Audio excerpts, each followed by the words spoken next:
Hi guys, ಎಲ್ಲರೂ ಹೇಗಿದ್ದೀರಾ? ಎಲ್ಲರೂ ಚೆನ್ನಾಗಿದ್ದೀರಾ ಅಂತ ಭಾವಿಸ್ತಾ, ಫಸ್ಟ್ ಟೈಮ್ ನಮ್ಮ ಚಾನಲ್ ನೋಡ್ತಾ ಇದ್ರೆ ಸಬ್ಸ್ಕ್ರೈಬ್ ಮಾಡ್ಕೊಡಿ ಅಂತ ಹೇಳ್ತಾ, ಸಬ್ಸ್ಕ್ರೈಬ್ ಮಾಡ್ಕೊಂಡು ನೋಡ್ತಾ ಇರೋರಿಗೆ ತುಂಬಾ ಧನ್ಯವಾದಗಳು.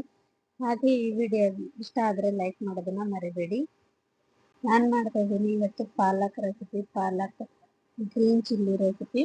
ಇದು ಅನ್ನಕ್ಕೆ, ಚಪಾತಿ, ಪೂರಿಗೆ ಯಾವುದಕ್ಕಾದ್ರೂ ಹೊಂದುವಂಥ ರೆಸಿಪಿ. ಇಲ್ಲಿ ನಾನು ಒಂದು 100 ಗ್ರಾಮ್ ಅಷ್ಟು ಪನ್ನೀರ್ನ ತಗೊಂಡಿದ್ದೀನಿ. ಆ ಪನ್ನೀರ್ನ ಚಿಕ್ಕ ಚಿಕ್ಕದಾಗಿ ಕಟ್ ಮಾಡ್ಕೊಂಡಿದ್ದೀನಿ. ಅದನ್ನ ಒಂದು ಬಾಣಲೆಯಲ್ಲಿ ಒಂದು ಸ್ವಲ್ಪ ಎಣ್ಣೆ, 1-2 ಸ್ಪೂನಷ್ಟು ಎಣ್ಣೆ ಹಾಕ್ಕೊಂಡು ಪನ್ನೀರ್ನ ಹಾಕ್ಕೊಂಡಿದ್ದೀನಿ. ಅದಕ್ಕೆ ಲೈಟಾಗಿ ಒಂದು ಸ್ವಲ್ಪ ಉಪ್ಪು ಹಾಕ್ಕೊಂಡಿದ್ದೀನಿ. ಒಂದು 1/4 ಸ್ಪೂನಷ್ಟು ಅರಿಶಿನ ಪುಡಿ ಹಾಕ್ಕೊಂಡು ನೀಟಾಗಿ ಸ್ವಲ್ಪ ಫ್ರೈ ಆಗೋವರೆಗೂ ಫ್ರೈ ಮಾಡ್ಕೋಬೇಕು. ಈಗ ಇದನ್ನ ಫ್ರೈ ಮಾಡ್ಕೊಂಡಿದ್ದೀನಿ. ಇದನ್ನ ಒಂದು ಕಡೆ ಎತ್ತಿಟ್ಕೊಂಡು ಅದೇ ಬಾಣಲೆಯಲ್ಲಿ ನಾನು ಮತ್ತೆ 1-2 ಸ್ಪೂನಷ್ಟು ಎಣ್ಣೆ ಹಾಕ್ಕೊಂಡಿದ್ದೀನಿ. ಆಮೇಲೆ ಒಂದೆರಡು ಈರುಳ್ಳಿ ಪೀಸ್ ಅಂದರೆ ಒಂದು ಈರುಳ್ಳಿಯಲ್ಲಿ ಒಂದು ಅರ್ಧ ಭಾಗದಷ್ಟು ಈರುಳ್ಳಿನ ಹಾಕ್ಕೊಂಡಿದ್ದೀನಿ, ಚಿಕ್ಕ ಚಿಕ್ಕದಾಗಿ ಕಟ್ ಮಾಡಿಕೊಂಡು. ಒಂದು 6ರಿಂದ ಒಂದು 7 ಎಸಳು ಬೆಳ್ಳುಳ್ಳಿನ ಹಾಕ್ಕೊಂಡಿದ್ದೀನಿ, ಸಿಪ್ಪೆ ತೆಗೆದ್ಬಿಟ್ಟು ಹಾಕ್ಕೊಂಡಿದ್ದೀನಿ. ಖಾರಕ್ಕೆ ನೋಡಿಕೊಂಡು ಹಸಿಮೆಣಸಿನ್ಕಾಯಿನ ಹಾಕ್ಕೋಬೇಕು. ನಾನಿಲ್ಲಿ ಸ್ವಲ್ಪ ಖಾರ ಇರೋದ್ರಿಂದ ಒಂದು 5 ಹಸಿಮೆಣಸಿನ್ಕಾಯಿನ ಹಾಕ್ಕೊಂಡಿದ್ದೀನಿ.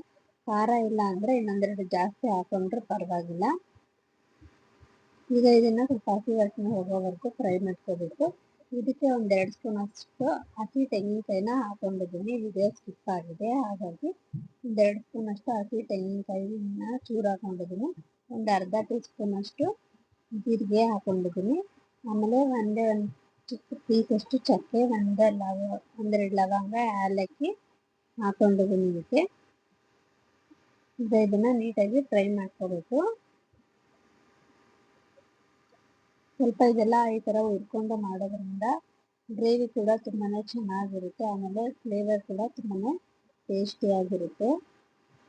ಈಗ ಇದಕ್ಕೆ 100 ಗ್ರಾಮ್ ಪನ್ನೀರ್ಗೆ ನಾನಿಲ್ಲಿ 1.5 ಕಟ್ಟಷ್ಟು ಪಾಲಕ್ನ ತಗೊಂಡಿದ್ದೀನಿ. ಅದಕ್ಕೆ ಒಂದು ಅರ್ಧ ಕಟ್ಟಷ್ಟು ಕೊತ್ತಂಬರಿ ಸೊಪ್ಪನ್ನ ಹಾಕೊಂಡಿದ್ದೀನಿ. ಇದನ್ನು ಸ್ವಲ್ಪ ಕಲರ್ ಚೇಂಜ್ ಆಗೋವರೆಗೂ ಫ್ರೈ ಮಾಡ್ಕೋಬೇಕು. ಫ್ರೈ ಮಾಡ್ಕೊಂಡ್ಮೇಲೆ ಅದು ತಣ್ಣಗಾದ್ಮೇಲೆ ನಾವು ನುಣ್ಣಗಾಗೋವರೆಗೂ ರುಬ್ಕೊಳ್ಳೋಕ್ಕೆ ಮಿಕ್ಸಿಗೆ ಹಾಕೋಬೇಕಾಗುತ್ತೆ. ಇದನ್ನು ಮಿಕ್ಸಿ ಜಾರ್ಗೆ ಹಾಕೊಂಡಿದ್ದೀನಿ. ಇದಕ್ಕೆ 1 ಇಂಚಷ್ಟು ಶುಂಠಿ, ಆಮೇಲೆ 1 8ರಿಂದ 10 ಗೋಡಂಬಿನ ಹಾಕೊಂಡಿದ್ದೀನಿ. ಆಮೇಲೆ ಕಲ್ಲಂಗಡಿ ಬೀಜ ಅಂತಾರಲ್ಲ ಅದನ್ನ ಹಾಕೊಂಡಿದ್ದೀನಿ, 1 ಸ್ಪೂನಷ್ಟು. ಇದನ್ನೆಲ್ಲ ಹಾಕೊಂಡು ನುಣ್ಣಗಾಗೋವರೆಗೂ ಇದನ್ನ ರುಬ್ಕೋಬೇಕು. ಈಗ ರುಬ್ಬಿರುವಂಥ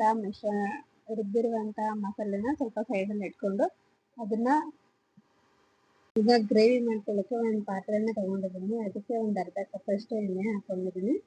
2-3 ಪಲಾವ್ ಎಲೆನ ಹಾಕೊಂಡಿದ್ದೀನಿ. ಒಂದು 1/4 ಸ್ಪೂನಷ್ಟು ಶಾಜೀರಾ ಇಲ್ಲ ಅಂದರೆ ಜೀರಿಗೆನ ಒಂದು 1/4 ಸ್ಪೂನಷ್ಟು ಹಾಕೋಬೇಕು. ಒಂದು ಅರ್ಧ ಕಟ್ ಮಾಡಿರುವಂಥ ಈರುಳ್ಳಿನ ಚಿಕ್ಕ ಚಿಕ್ಕದಾಗಿ ಕಟ್ ಮಾಡಿರುವಂಥ ಈರುಳ್ಳಿನ ಹಾಕೊಂಡು ಚೆನ್ನಾಗಿ ಫ್ರೈ ಮಾಡ್ಕೋಬೇಕು. ಇವಾಗ ಫ್ರೈ ಮಾಡ್ಕೊಂಡಿರುವಂಥ ಈರುಳ್ಳಿಗೆ ನಾವು ಮೊದಲು ಮಸಾಲೆನ ಹುರ್ಕೊಂಡು ರುಬ್ಬಿರುವಂಥದ್ದನ್ನು ಇದಕ್ಕೆ ಹಾಕೋಬೇಕು. ಅಂದರೆ ಪಾಲಕ್ ಮಸಾಲೆನ ಇದಕ್ಕೆ ಹಾಕೋಬೇಕಾಗುತ್ತೆ. ಈಗ ಇದನ್ನು 1 ನಿಮಿಷ ತನಕ ಫ್ರೈ ಮಾಡ್ಕೋಬೇಕು. ಅಂದರೆ ಒಂದು ಸ್ವಲ್ಪ ಹಸಿ ವಾಸನೆ ಹೋಗೋವರೆಗೂ ಇದನ್ನು ಸ್ವಲ್ಪ ಕುದಿಸ್ಕೋಬೇಕು. ತುಂಬ ಹೊತ್ತೇನು ಬೇಡ. ನಾವು ಗೋಡಂಬಿ ಎಲ್ಲ ಹಾಕಿರೋದ್ರಿಂದ ತಳ ಹಿಡಿಯೋ ಚಾನ್ಸಸ್ ಇರುತ್ತೆ, ಹಾಗಾಗಿ ಜಾಸ್ತಿ ಹೊತ್ತು ಬೇಡ. 1 ನಿಮಿಷ ಆದಮೇಲೆ ತೆಗೆದು ಅದಕ್ಕೆ 1 ಗ್ಲಾಸಷ್ಟು ನೀರು ಹಾಕೋಬೇಕು.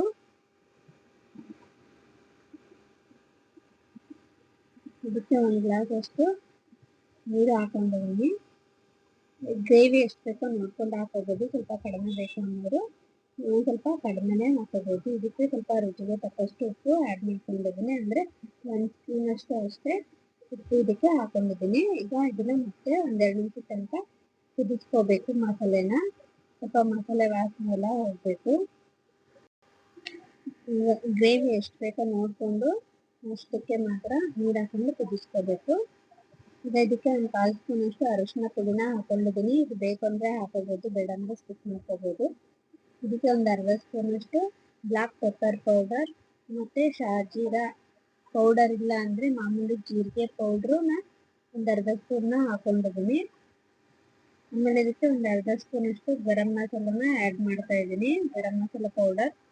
ಇದನ್ನೆಲ್ಲ ಹಾಕ್ಕೊಂಡು ಲಾಸ್ಟಲ್ಲಿ ಮತ್ತೆ ಒಂದು 10 ಸೆಕೆಂಡ್ ಗಂಟ ಇದನ್ನ ಕುದಿಸ್ಕೋಬೇಕು.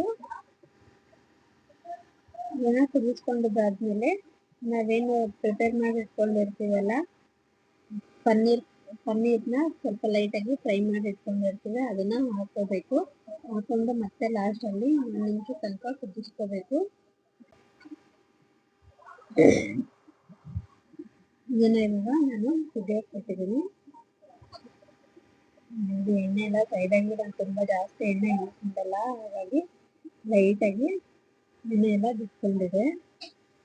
ಪನ್ನೀರ್ ಹಾಕಿದ್ಮೇಲೆ ಸ್ವಲ್ಪ ಕುದಿಸ್ಲೇಬೇಕು, ಆವಾಗ ಪನ್ನೀರ್ಗೆ ಮಸಾಲೆ ಕೂಡ ನೀಟಾಗಿ ಇಟ್ಕೊಂಡಿರುತ್ತೆ.